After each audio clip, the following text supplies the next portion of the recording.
ధన్యవాదాలు సార్. నమస్కారం సార్. ఈనాటి సాయంకాలపు సభలో పాల్గొంటున్నటువంటి పెద్దలకు, సాహిత్యాభిమానులకు అందరికీ నా జైభీములు తెలియజేస్తా ఉన్నా. ముందుగా వైఎస్ఆర్ జీవన సాఫల్య పురస్కారాలను మన తెలుగు సమాజంలో 2 తెలుగు రాష్ట్రాల్లో ఉన్నటువంటి పెద్దలకు వారు చేసినటువంటి కృషిని గౌరవిస్తూ జీవన సాఫల్య పురస్కారాలు ఇచ్చినందుకు ఆ కమిటీకి నా తరపున ధన్యవాదాలు తెలియజేస్తా ఉన్నా. అట్లాగే మాడభూషి సాహిత్య వేదిక తరపున ఈ కార్యక్రమాన్ని నిర్వహిస్తున్నందుకు సంపత్ కుమార్ సార్ గారికి, మిగిలిన పెద్దలందరికీ కూడా పేరు పేరున జైభీములు. ఈ సభలో ఉన్నటువంటి గురువులు ఆచార్య రాచపాలెం చంద్రశేఖర్ రెడ్డి గారు, అట్లాగే బండి నారాయణ స్వామి గారు, ఆచార్య కొలకలూరి మధుజ్యోతి గారు, పెద్దలందరికీ కూడా పేరు పేరున నా ధన్యవాదాలు తెలియజేస్తా ఉన్నా. ఆచార్య కొలకలూరి ఇనాక్ గారి గురించి సంపత్ కుమార్ గారు చెప్పినట్టు కేవలం ఒక పావు గంటలోనో 10 నిమిషాల్లోనో వారి సాహిత్యాన్ని మనం పరిచయం చేయడము అంటే కొండను అద్దంలో చూపించినట్టే అవుద్ది. నేను అనుకుంటాను ఈ జీవన సాఫల్య పురస్కారాలు పొందినటువంటి వాళ్ళందరూ కూడా చాలా ఉద్దండ పండితులు. వాళ్ళ జీవితకాలం ఈ సాహిత్య కృషికి అంకితం చేసినటువంటి మహానుభావులు. వారి జీవితం గురించి కేవలం ఒక 10 నిమిషాల్లోనో 15 నిమిషాల్లోనో మాట్లాడమని చెప్పేసి అంటే నాకు నా ఇన్స్పిరేషన్ డాక్టర్ కోయి కోటేశ్వరరావు గారు నాకు ఫోన్ చేసినప్పుడు ఎంతసేపు ఉంటుంది అన్నా అని చెప్పి అడిగితే ఒక 15 నిమిషాలు అట్లా ఉంటుంది తమ్ముడు అని చెప్పిండు. నాకు ఆశ్చర్యం కలిగిన విషయం ఏంటంటే అంత తక్కువ సమయంలో నేను ఇనాక్ గారిని ఆవిష్కరించగలనా, ఇనాక్ గారి సాహిత్య లోతుల్ని తడమగలనా అనేటటువంటి ఒక భయము, ఆందోళన కలిగింది. కానీ సంపత్ కుమార్ గారు ఒక భరోసా ఏమిచ్చారంటే, మనము వారికి అభినందన పూర్వకమైనటువంటి పరిచయమే రవీందర్ గారు, మీరేం వర్రీ కాకండి అని చెప్పి చెప్పడం జరిగింది. కాబట్టి నాకు ఇచ్చినటువంటి ఈ కొంతకాలంలో ఇనాక్ గారి సాహిత్యాన్ని గురించి కొంత రేఖామాత్రంగా, ఎందుకు అంటే ఇనాక్ గారు, ఆచార్య కొలకలూరి ఇనాక్ గారు ఇవాళ తెలుగు సాహిత్యానికి ఒక పెద్ద దిక్కుగా ఉన్నారు. వారు శతాధిక గ్రంథకర్త, అక్షరాల 104 పుస్తకాలు రచించినటువంటి బహుగ్రంథకర్త. వారు 300కు పైగా కథలు రాయడం, వారి రచనలు 25కు పైగా వివిధ భాషల్లోకి అనువాదం కావడం అనేటటువంటి విషయాన్ని తలుసుకుంటే మనందరికీ ఒళ్ళు పులకరిస్తుంది. అట్లాంటి ఒక గొప్ప స్ఫూర్తిదాయకమైనటువంటి మహానుభావుడిగా, ఒక గొప్ప రచయితగా, సాహితీవేత్తగా, మన కాలంలో ఉన్నటువంటి ఒక లివింగ్ లెజెండ్ గా ఆచార్య కొలకలూరి ఇనాక్ గారు ఉన్నారు. వారి సాహిత్యాన్ని గురించి పరిచయం చేసే ముందు వారి జీవితం ఎక్కడ మొదలైందో కూడా మనం తెలుసుకోవాల్సినటువంటి అవసరం ఉంది. అది జూలై 1, 1939వ సంవత్సరంలో గుంటూరు జిల్లా వేజేండ్లలో పుట్టినటువంటి ఆచార్య కొలకలూరి ఇనాక్ గారు చిన్ననాడు అనేక కష్టాలను అనుభవించి, వారు పడినటువంటి కష్టాలు లేవు, ఆకలితోటి సహవాసం చేసి అనేక పూటలు ఉపవాసాలుండి అనేక కుల అవమానాల్ని పడి, అంటే మనకి ఎక్కడైతే జాషువాని తలుసుకుంటామో ఈ దేశంలో కుల అణచివేతని భరించి సాహిత్య కృషి చేసినటువంటి ఒక ధిక్కార స్వరంగా మనం జాషువాను చూస్తామో, ఆ వరుసలో ఆ కోవలో మనకు జాషువా తర్వాత అంతటి సాహిత్యకారుడిగా మనకు ఆచార్య కొలకలూరి ఇనాక్ గారు కనిపిస్తారు. అట్లాంటి అణగారిన వర్గాల పక్షాన, బాధితుల పక్షాన నిలబడి గొంతెత్తడం కోసమే కొలకలూరి ఇనాక్ గారు తన రచనా వ్యాసంగాన్ని కొనసాగించిండు అని చెప్పి అంటే అతిశయోక్తి కాదు. ముందుగానే సంపత్ కుమార్ గారు అన్నట్టు కొలకలూరి ఇనాక్ గారికి మిగిలిన సాహిత్యకారులకి ఉన్నటువంటి తేడా ఏంటి అని కనుక మనం ఆలోచిస్తే, మిగిలిన సాహిత్యకారులు 1, 2, కనీసం 3, 4 ప్రక్రియల్లో వాళ్ళు నిష్ణాతులై ఉంటే ఉండొచ్చు కానీ ఆచార్య కొలకలూరి ఇనాక్ గారు అక్షరాల 7 ప్రక్రియల్లో 7 ప్రక్రియల నిరంతర ప్రవాహం ఆచార్య కొలకలూరి ఇనాక్ గారు అనేటటువంటి మాటని మనం గుర్తుపెట్టుకోవాలి. ఎందుకంటే కవిత్వం గాని, కథ గాని, నవల గాని, నాటకం గాని, విమర్శ గాని, పరిశోధన గాని, ఆఖరికి అనువాదం గాని వారిదైనటువంటి ముద్ర. వాస్తవానికి ఎవరికైనా సాహిత్య ప్రక్రియల్లో కొన్నిటితో పరిచయం ఉంటుంది. మాలాంటి యువ రచయితలకి కేవలం పరిచయం మాత్రమే ఉంటుంది. కానీ అందులో ప్రవేశించడం, అందులో ప్రవేశాన్ని పొందడం అనేది చాలా సాధనతో కూడుకున్నటువంటి అంశం. చాలా మంది ప్రవేశం వరకు ఆగిపోయేటటువంటి అవకాశం ఉంటుంది. కానీ ఆచార్య కొలకలూరి ఇనాక్ గారు పరిచయము ప్రవేశం అనే దశ దాటి పాండిత్యము అనేటటువంటి ఒక శిఖరాన్ని అధిరోహించినటువంటి ఒక సాహిత్యవేత్తగా మనం ఇనాక్ గారిని చూడాల్సి ఉంటది. వారు ఏ ప్రక్రియను ఎంచుకున్నా సరే అందులో తాత్విక పునాదుల్ని, గాఢతని, ఆ లోతుల్ని తాకేటటువంటి రచనలు చేసింది తప్ప ఎక్కడ పైపైన రచనలు చేసినటువంటి దాఖలాలు మనకి ఇనాక్ గారి రచనల్లో కనిపించవు. అందుకే ఇనాక్ గారి జీవితకాలపు కృషికి జ్ఞానపీఠ వారి మూర్తిదేవి అవార్డు వచ్చింది. నిజానికి తెలుగు సాహిత్యంలో జ్ఞానపీఠ అవార్డు అనేది కేవలం ఒక్కరికే రాలేదు, ఇప్పటివరకు ముగ్గురికి వచ్చింది. విశ్వనాథ, శ్రీనారాయణ రెడ్డి గారు, రావురి భరద్వాజ గారికి వారి కృషికి జ్ఞానపీఠ అవార్డు ముగ్గురికి దక్కితే, మరి ఆ మూర్తిదేవి అవార్డు మాత్రం కేవలం ఒకే ఒక ఆచార్య కులకలూరి ఇనాక్ గారికి రావడం అనేది మన తెలుగు వారందరికీ గర్వకారమైనటువంటి విషయం. ఆ మూర్తిదేవి అవార్డు అనేది ఇనాక్ గారు రచించినటువంటి అనంత జీవనం అనేటటువంటి నవల. ఇవాళ మనం వర్ష ఋతువులో ఉన్నాం, వర్షాలు పడతా ఉన్నాయి. ఒకనాడు పడ్డటువంటి వర్షాలు 1996 సంవత్సరం నవంబర్ 19న 36 గంటల పాటు అనంతపురంలో వర్షం కురిసింది. ఆ వర్షాన్ని చూసి ఆ సామాజిక చలన సూత్రాలను అర్థం చేసుకొని అక్కడ ఉన్నటువంటి బహుజన ప్రజల యొక్క జీవితాన్ని అక్షరీకరించాలనేటువంటి తపన నుండి, ఆవేదన నుండి వచ్చినటువంటి ఒక రచనే ఈ యొక్క అనంత జీవనం నవల. ఈ నవలకే భారతదేశ సాహిత్యంలో అత్యున్నతమైనటువంటి మూర్తిదేవి అవార్డు రావడం జరిగింది. ఈ నవలకు ఉన్నటువంటి మరొక విశిష్టత ఏంటంటే, ఈ నవలను ఆచార్య కులకలూరి ఇనాక్ గారే ఇంగ్లీష్ లోకి అవేకండ్ సాయిల్ అనేటటువంటి పేరుతోటి అనువాదం చేయడం జరిగింది. అంటే ఇంగ్లీష్ లో ఉన్నదాన్ని తెలుగులోకి తర్జుమా చేయడానికి చాలా మంది ఉంటారు, అర్థం చేసుకొని దాన్ని మూల భావాన్ని పట్టుకొని తెలుగులోకి తీసుకురావచ్చు. కానీ తెలుగులో ఉన్నదాన్ని ఇంగ్లీష్లో తీసుకెళ్లాలంటే ఎంత గొప్ప పట్టు ఉండాలో మనం ఇక్కడ ఇనాక్ గారి గొప్పతనాన్ని అర్థం చేసుకోవడానికి మనకు ఒక ఆధారంగా నిలుస్తున్నటువంటి విషయం మిత్రులారా. అట్లా భారతీయ సాహిత్యంలో తెలుగు వాణిని బాణిని వినిపించడానికి ఇవాళ ఆచార్య కులకలూరి ఇనాక్ గారు ఒక పెద్ద ఆధారంగా మనందరం గర్వించేటటువంటి స్థాయిలో ఉన్నారు. అట్లా అనంత జీవనం నవలలో ఆ 36 గంటల పాటు కురిసినటువంటి వర్షంలో ఎట్లా ఆధిపత్యాలు కూలిపోతాయి, ఎట్లా సమాజంలో పేర్కొన్నటువంటి మురికి ఆధిపత్యాలు ఎట్లా కొట్టుకపోతాయి, ఎట్లా బహుజనులు తిరగబడతారు అనేటటువంటి విషయాన్ని అనంత జీవనం నవలో అద్భుతంగా ఆవిష్కరించారు ఆచార్య కులకలూరి ఇనాక్ గారు. కులకలూరి ఇనాక్ గారి పేరు చెప్పగానే తెలుగు సాహిత్యంలో అందరికీ గుర్తుకొచ్చేటటువంటి రచన ఊరభావి కథ. ఊరభావి కథా సంపుటి చదివితే ఎవరికైనా సరే, అది నేను అనుకుంటా ఏ కథా రచయితకైనా సరే అది ఒక బాలశిక్ష లాంటిది. ప్రతి కథకుడు తప్పకుండా చదవాల్సినటువంటి కథా సంపుటాల్లో ఆచార్య కులకలూరి ఇనాక్ గారి ఊరభావి కథా సంపుటి ఉంటది అనేది మనందరికీ తెలిసినటువంటి విషయమే. ఇప్పటికీ తెలుగు సాహిత్యంలో ఆచార్య రాచపాలెం చంద్రశేఖర్ రెడ్డి గారు చెప్పినట్టు 2,85,000 నుండి 3 లక్షల కథల వరకు వస్తే వాటిల్లో కులకలూరి ఇనాక్ గారిని ప్రత్యేకంగా నిలబెట్టినటువంటి ఒక కథా సంపుటి ఏదైనా ఉంది అని చెప్పేసి అంటే అది ఇనాక్ గారి ఊరభావి కథా సంపుటి అనేది మనం గుర్తుంచుకోవాలి.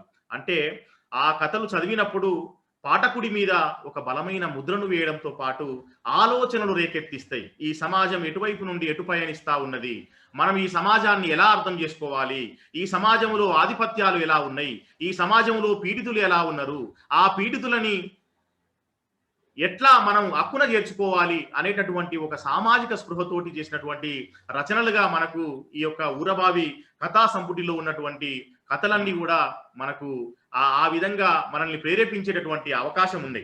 వాస్తవానికి వలస పాలన కాలంలో వచ్చినటువంటి మార్పుల్ని కనుక మనం గమనిస్తే మన దళిత సాహిత్యాన్ని కేవలం 1990వ దశకంలో వచ్చినటువంటి ఒక ఉద్యమంగా మాత్రమే, వాదంగా మాత్రమే మనం చూడలేము.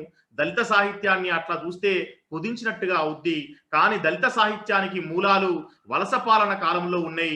బ్రిటిష్ వాళ్ళు ఈ దేశాన్ని పాలిస్తున్న కాలంలోనే మహాత్మా జ్యోతిరావు పూలే 1848 ఆ సంవత్సరానికి 1848లోనే పావుడా వంటి అనేక కావ్యాలు రచించిళ్ళు.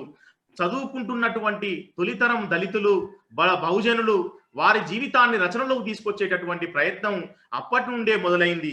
కాబట్టి ఆ వలసాధునికత తెచ్చినటువంటి చైతన్యం ఏదైతే ఉందో ఆ చైతన్యాన్ని బ్రాహ్మణేతరులకి ప్రశ్నించేటటువంటి చైతన్యాన్ని అందించింది అనేది మనం ఇక్కడ గమనించాల్సినటువంటి ఒక విషయం. అట్లా బ్రాహ్మణేతరులు ప్రశ్నిస్తుంటే బ్రాహ్మణులు సంస్కరణ ఉద్యమాన్ని మొదలుపెట్టిండ్రు. సంఘ సంస్కరణ అని చెప్పేసి దాన్ని అన్నారు. కానీ నిజానికి అది సంఘ సంస్కరణ కాదు, కేవలం స్వజాతి సంస్కరణ మాత్రమే వాళ్ళు చేసుకున్నారు.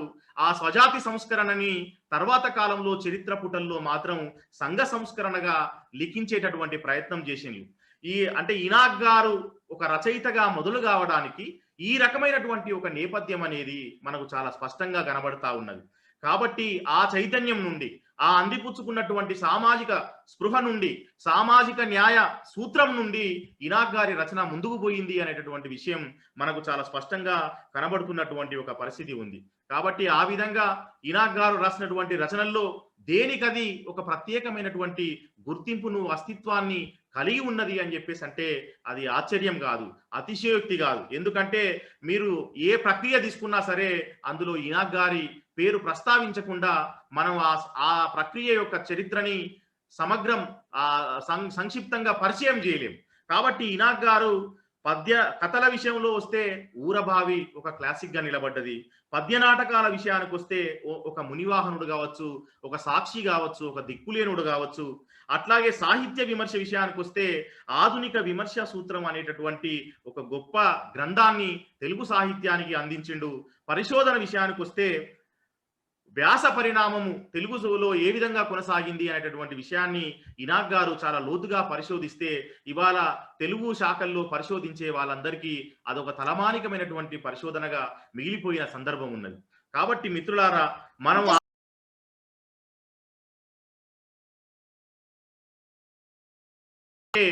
వారి కేవలం ఏదో ఒక ప్రక్రియను చదివితే వారు మనకు సమగ్రంగా అర్థం కారు. వారు వివిధ ప్రక్రియల్లో చేసినటువంటి కృషి ఏదైతే ఉందో ఆ కృషిని అర్థం చేసుకున్నప్పుడు మాత్రమే మనకు ఇనాక్ గారిని సరిగా అర్థం చేసుకోవడానికి వీలైతుంది. అందుకే ఇనాక్ గారు ఊరభావికి ముందు మాట రాసుకుంటూ ఒక మాట ఏమని రాశారంటే, ప్రశ్నించటమే రచయితకు ఇష్టం. ఏ రచయితకు? ఇనాక్ గారికి ఇష్టం. సమాధానం కంటే ప్రశ్న ఇష్టం. ఈ ప్రశ్న చాలా సమాధానాలు క్లాసులో కాదు, సమాధానాన్ని వెతకాల్సింది క్లాసులో కాదు, సాహిత్యంలో కాదు, సంఘంలో వెతుకుతుందని ఆశ. కాబట్టి ప్రశ్నకి సమాధానం వెతకాల్సింది సమాజములు అంటారు. మీరేమనుకోనంటే వాళ్ళేనని కొందరికి జవాబు చేరింది. మీరెవరనుకుంటున్నారని ప్రశ్నిస్తూ కొందరికి రచయిత ఉత్తరాలు చేరాయి. ఇది ఊరభావికి రాసుకున్నటువంటి ముందు మాటలో ప్రశ్నించడం ఎందుకు అవసరం ఈ సమాజంలో అంటే, మన సమాజం అంతరాలతోటి కూడుకున్నటువంటి సమాజం. ఈ సమాజంలో ఎస్సీ, ఎస్టీ, బీసీ మైనారిటీలు నలిగిపోతున్నటువంటి సమాజంగా ఉన్నప్పుడు ఒక అట్టడుగు వర్గం నుండి వచ్చినటువంటి ఒక రచయిత తన సామాజిక బాధ్యతను నెరవేర్చడం కోసం తాను సాహిత్య కృషి చేయాల్సి ఉంటది. కాబట్టి ఆ బాధ్యతను ఆచార్య కులకలూరి ఇనాక్ గారు ఏనాడు పక్కన పెట్టింది లేదు. తన రచనల చేత తన రచనల్ని కొంతమంది అర్థం చేసుకున్నారు ఇప్పటి వరకు. తన రచనల గొప్పతనం తెలిసినటువంటి ఉద్దండ పండితులు చాలా మంది ఇనాక్ గారి గురించి మాట్లాడకపోవడమో, ఇనాక్ గారి గురించి రాయకపోవడమో చేస్తున్నారు. కానీ ఇనాక్ గారి కృషి మాత్రం జాతీయ స్థాయికి వెళ్ళి తెలుగు వాళ్ళకి గౌరవం కలిగించే విధంగా నిలిచింది అని చెప్పేసి మనం ఇక్కడ చెప్పుకోక తప్పదు. అట్లాగే ఇనాక్ గారి రచనల ద్వారా అనేక మంది శత్రువులను కూడా సంపాదించుకున్నారు. సహజమే కదా. మన సమాజం అంతరాలతోటి ఏర్పడ్డటువంటి ఈ సమాజంలో తప్పకుండా మనము ఆ అంతరాల్ని ప్రశ్నించినప్పుడు సహజంగానే ఆ సమూహాల నుండి వచ్చిన వాళ్ళకి మనం శత్రువులాగా కనబడేటటువంటి అవకాశం ఉంటది. అందుకని ఇది ఇప్పుడు కాదు, భారతదేశ చరిత్రలో ఒక మహాత్మా జ్యోతిరావు పూలే గారు చెప్పినట్టు భారతదేశ చరిత్ర అంటే బ్రాహ్మణులకి బ్రాహ్మణిజానికి మూలవాసులకి జరుగుతున్నటువంటి యుద్ధమే ఈ దేశ చరిత్ర అని చెప్పేసి మహాత్మా జ్యోతిరావు పూలే గారు ఏదైతే చెప్పిందో ఆ యుద్ధమే మనకు ఆచార్య కులకలూరి ఇనాక్ గారి సాహిత్యంలో కూడా కనబడుతున్నది అని చెప్పడానికి నేను గర్వపడుతున్న మిత్రులారా. కాబట్టి అట్లా రచనల ద్వారా ఒక ప్రతిఘటనని ఎదుర్కోవాల్సినటువంటి పరిస్థితి ఈ రచయితకు కలిగింది అనేది కూడా ఇక్కడ మనం గమనించాల్సినటువంటి విషయం. అంటే ఉదారవాద మానవత్వం గురించో, ప్రకృతి గురించో, ఇంకో దేని గురించో మాట్లాడితే చాలా మందికి మనం ఇష్టలుగా మారుతాం. కానీ అట్లా కాకుండా ఒక సామాజిక సమస్య గురించి మనం మాట్లాడితే తప్పకుండా కొద్ది మంది మాత్రమే మనల్ని హర్షిస్తారు అనేటటువంటి విషయం ఆచార్య కులకలూరి ఇనాక్ గారి రచనల్లో మనకు చాలా స్పష్టంగా కనబడుతుంది. అయినా సరే ఒక జాషువా లాగా ఆచార్య కులకలూరి ఇనాక్ గారు దళితేతర సమాజం కాదు, అసలు యావత్తు తెలుగు సమాజం కాకుండా జాతీయ స్థాయిలో దేశవ్యాప్తంగా అనేక మంది పాఠకులని సంపాదించుకున్నటువంటి ఘనత కూడా వారికి దక్కింది అనే విషయాన్ని ఇక్కడ మనం గమనించాల్సి ఉంటది మిత్రులారా. కాబట్టి వారి ఆలోచనల ప్రకారం, వారి సాహిత్యం ప్రకారం వారు కోరుకునేటటువంటి విషయం ఏంది అని గనక మనం అన్వేషిస్తే మనకు దొరికే సమాధానం ఏంటంటే, దళిత సాహిత్యం బహుజనుల విముక్తి దిశగా ఉండాలనేటువంటి అభిలాష ఇనాక్ గారి రచనల్లో మనకు కనబడుతుంది. అంటే ఎవరైతే ఈ సమాజంలో పీడితులు ఉన్నారో ఆ పీడితుల విముక్తి కేంద్రంగా ఇనాక్ గారి రచనలు కొనసాగినాయి అని చెప్పడానికి మనకు అనేక ఆధారాలు ఇక్కడ కనబడుతున్నటువంటి ఒక పరిస్థితి ఉంది. కాబట్టి నిత్య సాహితీ కృషివలునిగా ఉంటూనే అవిశ్రాంత పాఠకుడిగా నిత్యం అధ్యయనం చేయడం ద్వారా, అధ్యయనం అంటే కేవలం పుస్తకాల్ని అధ్యయనం చేయడం మాత్రమే కాదు, ఈ సమాజం యొక్క గతి గమనాల్ని అర్థం చేసుకోవడం కోసం వారు పూలే అంబేద్కర్ దృక్పథంతో కూడా ఆలోచించి ఈ యొక్క సమాజాన్ని వ్యాఖ్యానించి విశ్లేషించేటటువంటి ప్రయత్నము అనేక ప్రక్రియల రూపంలో చేసినటువంటి సాహిత్య కృషి మనకు ఇనాక్ గారి రూపంలో చాలా పెద్ద మొత్తంలో కనబడతా ఉన్నది. కాబట్టి వారి రచనల్ని చదివినప్పుడు ఒక ప్రధానంగా వారి రచనా విశిష్టతను తెలియజేయండి అని చెప్పేసి అంటే మనకు ఒక 5 ముఖ్యమైనటువంటి పాయింట్లు కనబడతాయి. అదేంటంటే ఫస్ట్ది ప్రజాస్వామికమైనటువంటి దృక్పథం.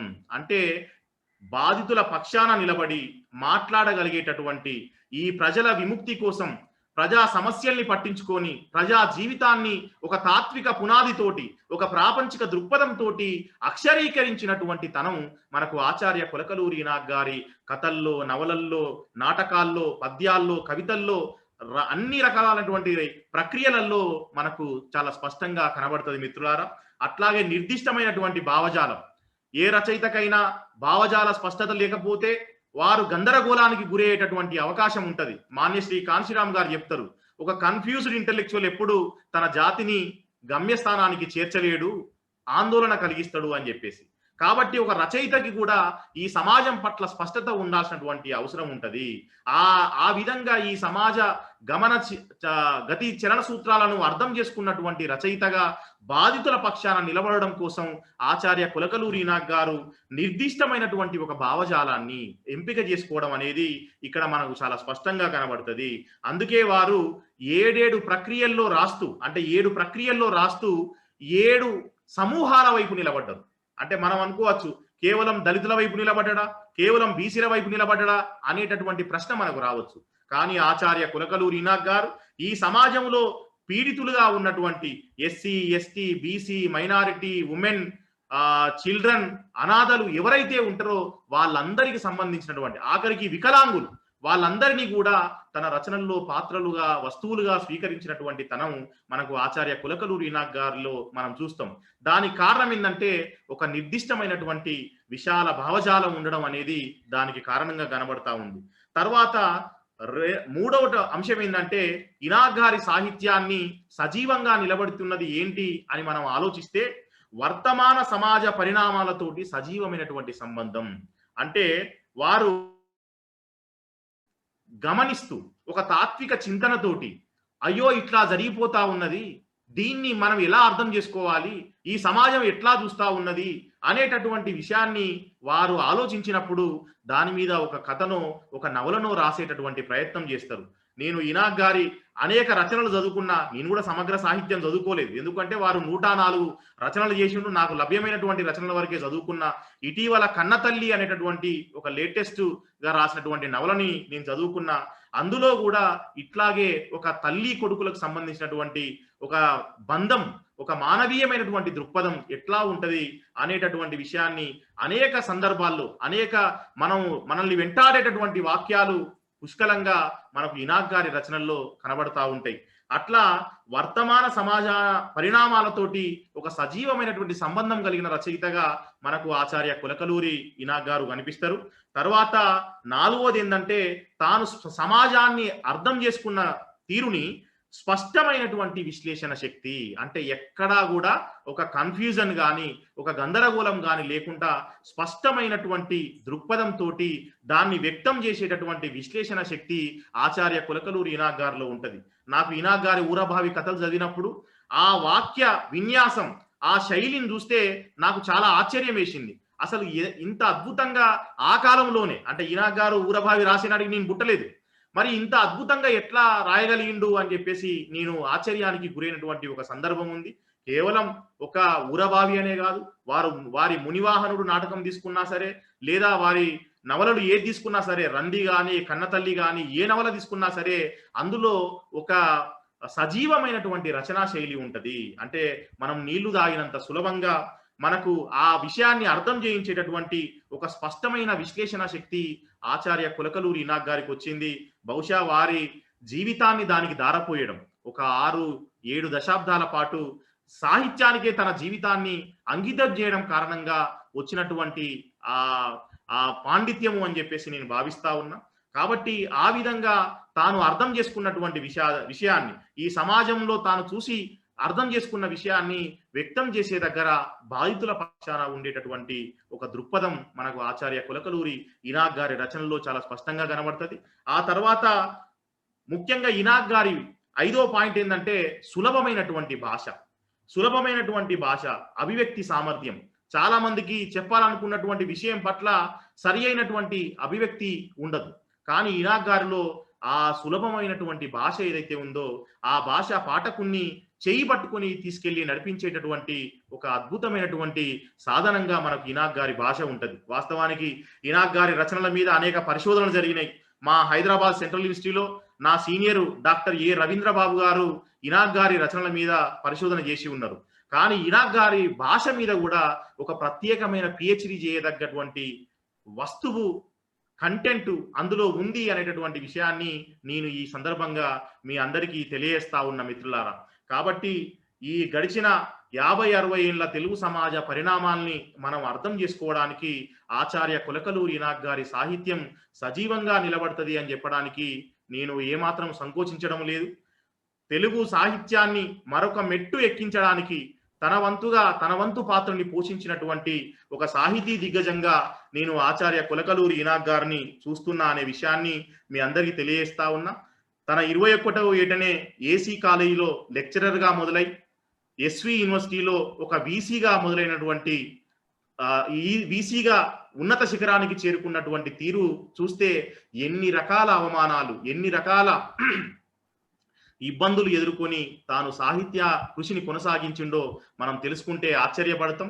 కాబట్టి ఇవాళ బతికున్నటువంటి తెలుగు సాహిత్యకారులలో ఒక పెద్ద దిక్కుగా దిశగా ఉన్నటువంటి ఆచార్య కులకలూరి ఇనాక్ గారి సాహిత్య కృషికి వినమ్రంగా నమస్కరిస్తూ ఒక్క మాట చెప్పి నేను ముగిస్తాను. అదేంటంటే కులకలూరి ఇనాక్ గారు 104 పుస్తకాలు రాశారు. ఒక్కో పుస్తకానికి యావరేజ్గా, అంటే ఒక పుస్తకం 300-400 పేజీలు ఉండొచ్చు, లేదా ఒక పుస్తకం 100 పేజీలే ఉండొచ్చు. యావరేజ్గా చూసుకుంటే అది ఒక్కో పుస్తకం 100 పేజీలు అనుకున్నా 104 పుస్తకాలకు 1,00,000 పేజీల సాహిత్యం అవుతుంది. మనం 1,00,000 పేజీల సాహిత్యం రాసిన సాహిత్యకారుడు జీవించి ఉన్న కాలంలోనే మనం పుట్టినాం. కాబట్టి కులకలూరి ఇనాక్ గారిని ప్రత్యక్షంగా చూడడం, వారి సాహిత్యాన్ని చదువుకునేటటువంటి ఒక మహత్తర అవకాశం మా తరానికి దక్కిందని చెప్పి తెలియజేస్తూ, వారికి జీవన సాఫల్య పురస్కారం లభించిన సందర్భంగా మరొక్కసారి మా హైదరాబాద్ సెంట్రల్ యూనివర్సిటీ పక్షాన వారికి శుభాకాంక్షలు తెలియజేస్తూ, అట్లాగే నాకు ఈ అవకాశాన్ని అందించినటువంటి మాడబూసి సాహిత్య వేదికకి, సంపత్ కుమార్ సార్కి, అట్లాగే నాకు ఈ అవకాశాన్ని ఇచ్చినటువంటి మా అన్న డాక్టర్ కోయి కోటేశ్వరరావు గారికి నా పేరు సూచించినందుకు, అలాగే నాకు ఇనాక్ గారి సాహిత్యాన్ని, అంత పెద్ద సాహిత్య దిగ్గజాన్ని నేను కేవలం ఒక 20 నిమిషాల్లోనో 10 నిమిషాల్లోనో పరిచయం చేయడం అనేది చాలా సాహసంతో కూడుకున్నటువంటి అంశం. అయినా సరే నా శక్తి మేరకు రేఖామాత్రంగా పరిచయం చేయడానికి నాకు అవకాశం ఇచ్చిన ఆచార్య కులకలూరి ఇనాక్ సార్ అమూల్యమైనటువంటి సాహిత్యానికి నమస్కరిస్తూ నేను సెలవు తీసుకుంటున్నా. ధన్యవాదాలు ప్రతి ఒక్కరికి నా ఉపన్యాసాన్ని విన్నందుకు. Thank you sir. Thank you very much అందరికి. ధన్యవాదాలు రవీంద్ర గారు. నిజంగానే 20 నిమిషాలు అయినా సరే మీరు సార్ గారి సమగ్రంగా సాహిత్యాన్ని గురించి సమగ్రమైనటువంటి విషయాలను చెప్పారు. అందుకనే మిమ్మల్ని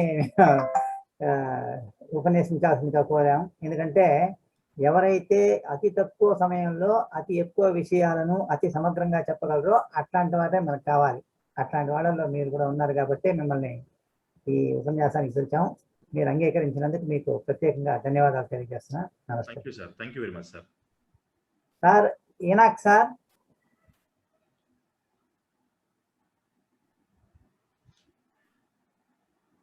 సార్ ప్రొఫెసర్ కొలకలూరు ఈనాక్ గారు.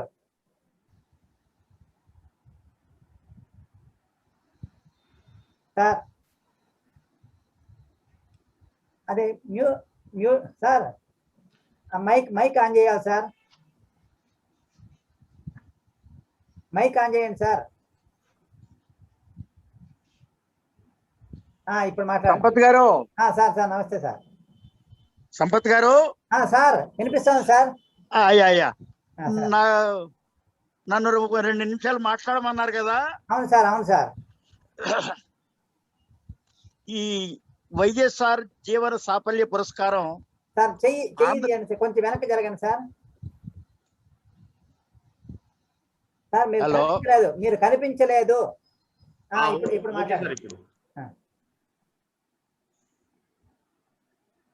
మాట్లాడండి సార్. సంపత్ గారు మాట్లాడండి సార్, మాట్లాడండి. ఆంధ్రప్రదేశ్ ప్రభుత్వం డాక్టర్ వైఎస్ఆర్ జీవన సాఫల్య పురస్కారం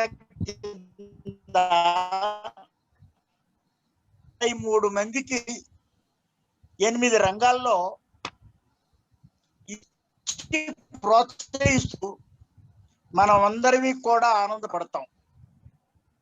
తెలుగు సాహిత్యానికి కృషి చేసిన 7గురికి ఈ పురస్కారం ఇవ్వడం ప్రభుత్వం యొక్క ఆలోచన విధానాన్ని, ఆదరణ తత్వాన్ని తెలియజేస్తుంది.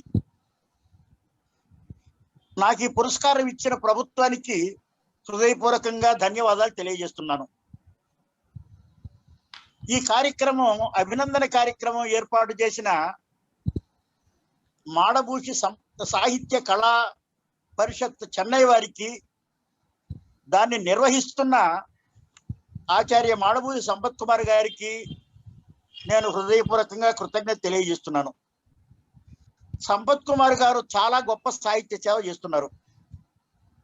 కేంద్ర సాహిత్య అకాడమీ అవార్డులు పొందిన వాళ్ళ పురస్కార గ్రంథాలని పరిచయం చేసే కార్యక్రమాన్ని ప్రారంభించి చాలా విజయవంతంగా నిర్వహిస్తూ ఉన్నారు.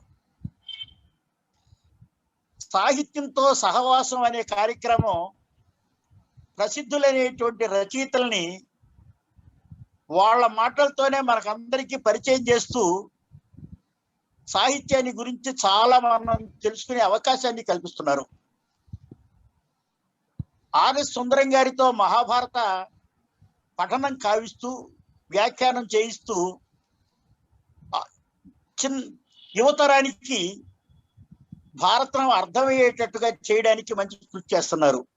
ఇప్పుడు ఈ పురస్కారాలు వచ్చిన వాళ్ళకి అభినందన కార్యక్రమం ఏర్పాటు చేసి మాకు ప్రోత్సాహం ఇచ్చినందుకు మీకు హృదయపూర్వకంగా ధన్యవాదాలు. మాకందరికీ ప్రోత్సాహం కలిగించారు, మీకు ధన్యవాదాలు. కాళీపట్నం రామారావు గారు గొప్ప కథా రచయిత, గొప్ప సాహితీ సేవకులు. కథా నిలయం అద్భుతంగా నిర్వహిస్తారు. ఇక వారి పేరుతో మన ఆత్మీయులందరూ, వారికి పురస్కారం చాలా విశేషమైనటువంటి గౌరవాన్ని కలిగిస్తుంది. వారిని గురించి తుర్లపాటి రాజేశ్వరి గారు 2 కథలు బాగా విశ్లేషించి చక్కని ప్రసంగం చేశారు.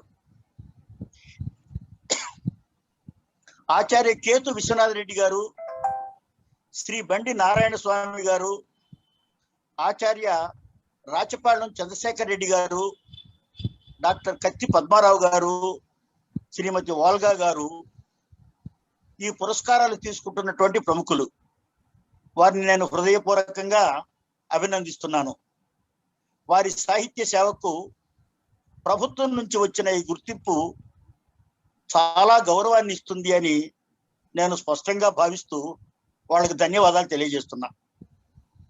వారి గురించి తెలియజేయడానికి ఉన్నటువంటి డాక్టర్ దాదా హయత్ గారిని, డాక్టర్ జి వెంకటకృష్ణ గారిని, డాక్టర్ ఏఏ నాగేంద్ర గారిని, డాక్టర్ కోయి కోటేశ్వరరావు గారిని, ఆచార్య కిన్నెర శ్రీదేవి గారిని, వాళ్ళు చాలా సమర్థులైనటువంటి విమర్శకులు, రచయితలు, కవులు, పరిశోధకులు. వారు మంచి నిర్వహణ చేయగలిగినటువంటి సమర్థులు. వాళ్ళని మీరు ఎంపిక చేసి ఈ కార్యక్రమంలో భాగం చేసినందుకు నేను చాలా సంతోషిస్తున్నా. ఇవాళ పసునూరి రవీంద్ర గారు, సంపత్ గారు చెప్పినట్టే కొద్ది సమయంలో సాహిత్యాన్ని అవగాహన చేసుకోవడం, దాన్ని ఆచరణలో ఆవిష్కరించడం, ఎంతో పెద్ద విషయాన్ని ఎంత తక్కువ సమయంలో ఎంత విస్తృతమైనటువంటి ప్రాంగణాన్ని తాకుతూ చెప్పొచ్చో డాక్టర్ పసునూరి రవీంద్ర గారిని చూస్తే మనందరమే నేర్చుకోవచ్చు. ఆయన సంక్షిప్తంలో చాలా స్పష్టమైనటువంటి దృక్పథాన్ని చాలా బాగా తీసుకొచ్చారు. ఆయన పంచశీల ప్రణాళిక నాకు బాగా నచ్చింది. 5 అంశాల గురించి నా సాహిత్యంలో ఆలోచన చేయాలి అని ఆయన ఎత్తుగడ బాగుంది. చదివిన రచనలన్నింటినీ గురించి, వాటి మౌలికమైన లక్షణాల గురించి ఆయన చాలా చక్కగా చెప్పారు. అంత చాలా బాగా చెప్పిన పసునూరి రవీంద్ర గారిని, వారిని ఈ కార్యక్రమంలోకి ఒప్పించిన కోయి కోటేశ్వరరావు గారిని, కోయి కోటేశ్వరరావు గారి ద్వారా వారిని సంప్రదించినటువంటి సంపత్ గారిని నేను హృదయపూర్వకంగా అభినందిస్తున్నాను. మంచి కార్యక్రమం తలపెట్టిన సంపత్ గారు, మీకు అభినందనలు. మంచి కార్యక్రమంలో మమ్మల్ని భాగం చేసినందుకు మీకు ధన్యవాదాలు. కొంత సాహిత్య సేవ చేసిన వాళ్ళని గురించి తెలుసుకునే అవకాశం సాహిత్య లోకానికి రావడానికి చాలా గట్టి ప్రయత్నం చేస్తున్నటువంటి ఈ సందర్భాన్ని హృదయపూర్వకంగా అభినందిస్తున్నాను. సంపత్ గారికి, రవీంద్ర గారికి, ఈ కార్యక్రమంలో పాల్గొన్న మిత్రులందరికీ, పురస్కార గ్రహీతలకి, పురస్కారాలని పరిచయం చేయనున్నటువంటి ఆత్మీయులకి అందరికీ హృదయపూర్వకంగా అభినందన తెలియజేస్తూ, నన్ను 2 మాటలు మాట్లాడమని సంపత్ గారు ఆదేశించినందుకు దాన్ని శిరసా వహించానని చెప్తూ సెలవు తీసుకుంటున్నాను. నమస్కారం.